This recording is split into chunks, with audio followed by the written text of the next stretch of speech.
গোপন তথ্যের ভিত্তিতে সকাল 05:30 ঘটিকা হতে 08:45 ঘটিকা পর্যন্ত টেকনাফের নীলা ইউনিয়নে একটি বিশেষ অভিযান পরিচালনা করে বাংলাদেশ নৌবাহিনী কন্টিনজেন্ট টেকনাফ। অভিযান চলাকালে টেকনাফ উপজেলার নীলা ইউনিয়নের আলীখালীর একটি ইটভাটা ও তৎসংলগ্ন এলাকার তল্লাশি কার্যক্রম পরিচালনা করা হয়। তল্লাশির সময় ইটভাটার মাটির নিচে অত্যন্ত সুপরিকল্পিতভাবে পুঁতে রাখা অবস্থায় বিপুল পরিমাণ মাদকদ্রব্য ও অবৈধ অস্ত্র উদ্ধার করে বাংলাদেশ নৌবাহিনী। উদ্ধারকৃত মালামালের মধ্যে রয়েছে প্রায় 25 কোটি টাকা মূল্যের 5 কেজি ক্রিস্টাল মিথ এবং প্রায় 5 কোটি টাকা মূল্যের 1 লক্ষ পিস ইয়াবা।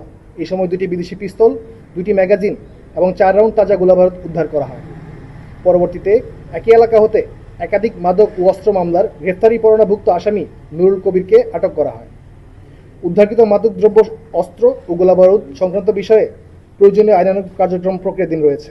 আটককৃত আসামিকে পরবর্তী আইনগত ব্যবস্থা গ্রহণের জন্য টেকনাফ থানা পুলিশের নিকট হস্তান্তর করা হয়েছে। সম্মানিত সাংবাদিকবৃন্দ, বাংলাদেশ নৌবাহিনী দেশের সার্বভৌমত্ব রক্ষা, সমুদ্র ও উপকূলীয় এলাকার নিরাপত্তা নিশ্চিতকরণ এবং মাদক ও অস্ত্র চোরাচালান প্রতিরোধে সর্বদা বদ্ধপরিকর। ভবিষ্যতেও এ ধরনের অভিযান আরও জোরদার করার পাশাপাশি অব্যাহত থাকবে।